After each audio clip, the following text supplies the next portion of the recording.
Assalamualaikum teman-teman.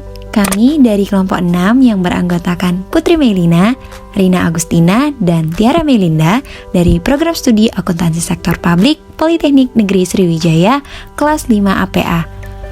Pada video kali ini, kami akan mempresentasikan video pembahasan tentang metode analisis laporan keuangan pemerintah. Selamat menyaksikan. Metode analisis laporan keuangan pemerintah yang pertama, analisis horizontal atau perubahan proporsi antar periode. Metode analisis horizontal dikenal dengan metode analisis dinamis. Metode ini menganalisis laporan keuangan untuk beberapa tahun, sehingga akan diketahui perkembangannya. Salah satu teknik yang dipakai dalam metode ini adalah comparative financial statement atau analisis perbandingan laporan keuangan. Dalam analisis horizontal akan dilakukan perbandingan antara satu periode dengan periode berikutnya. Oleh karena itu, analisis ini juga dikenal dengan analisis kecenderungan atau trend analysis.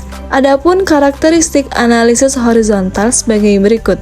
Yang pertama, bertujuan untuk mengetahui arah atau kecenderungan suatu akun laporan keuangan. Yang kedua, membutuhkan data time series selama beberapa tahun. Yang ketiga, dilakukan dengan membandingkan angka-angka untuk akun yang sama dari laporan beberapa tahun yang berurutan. Yang keempat, analisis kecenderungan sederhana dengan tahun dasar atau bergerak. Membandingkan angka-angka untuk tahun yang sama dari laporan beberapa tahun yang berurutan, tanpa mengidentifikasi variabel yang mempengaruhi perubahan akun tersebut. Dan yang terakhir, analisis kecenderungan dengan diagram pancar dilakukan dengan penarikan garis kecenderungan yang mendekati atau mengikuti pola dari sebaran titik-titik dalam grafik. Berikut adalah contoh analisis horizontal atau perubahan proporsi antar periode. Dari contoh analisis horizontal dapat disimpulkan bahwa signifikansi dari peningkatan dan juga penurunan pada tiap pos yang ditunjukkan dengan adanya tampilan di atas tidak bisa sepenuhnya dievaluasi tanpa adanya penambahan informasi. Walaupun memang total aset di akhir tahun 2017 adalah senilai 91 juta atau 7,4% lebih rendah daripada awal tahun, namun kewajibannya berkurang sebanyak 133 juta rupiah atau 30% dan nilai ekuitas para pemegang sahamnya akan meningkat sebanyak 42 juta rupiah atau 5,3%. Dari data tersebut terlihat pengurangan yang terjadi adalah senilai 100 juta rupiah dalam kewajiban jangka panjang yang didapatkan, khususnya melalui kegiatan penjualan investasi dalam jangka panjang. Menurut Mahmudi 2016, ada dua metode dalam analisis vertikal. Yang pertama, analisis common size financial statement merupakan angka yang ada dalam neraca dan laporan laba rugi menjadi persentase berdasarkan dasar tertentu.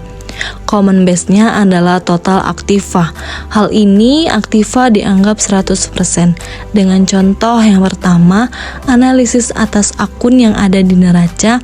Yang kedua, analisis atas akun yang ada di laporan realisasi anggaran. Yang ketiga, analisis atas akun yang ada di laporan arus kas. Dan yang terakhir, analisis atas akun yang ada di laporan operasional.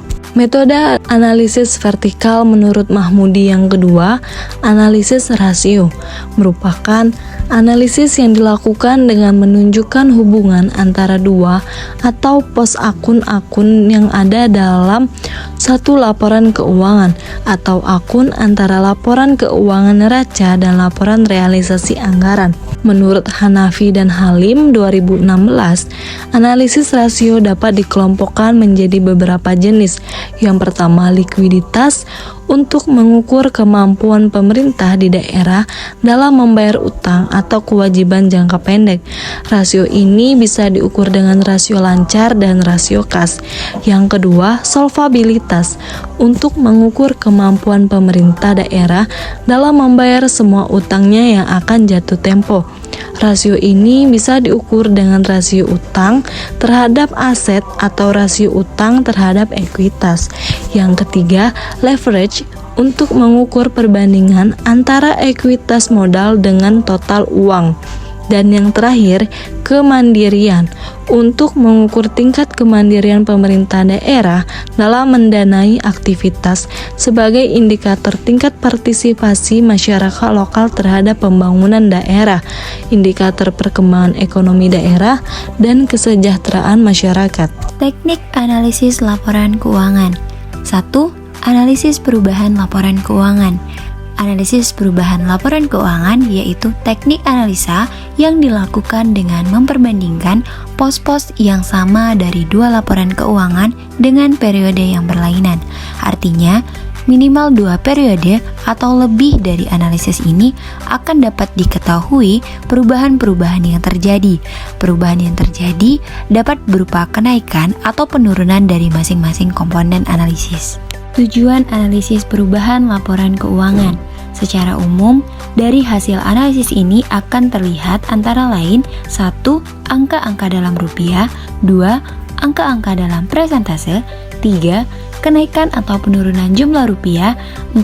Kenaikan atau penurunan baik dalam rupiah maupun persentase. Dari analisis perbandingan laporan keuangan ini dapat diketahui pula sifat dan tendensi perubahan yang terjadi. Kemudian, hasil analisis ini dapat ditunjukkan dalam bentuk jumlah dalam rupiah, jumlah penurunan dalam rupiah, jumlah kenaikan dalam rupiah, perbandingan dalam persentase, dan perbandingan dalam bentuk rasio. Agar analisis perbandingan laporan keuangan dapat dilakukan dengan baik, maka perlu dibuatkan kolom-kolom terlebih dahulu. Tujuannya adalah agar lebih mudah untuk melihat dan membandingkan satu sama lainnya.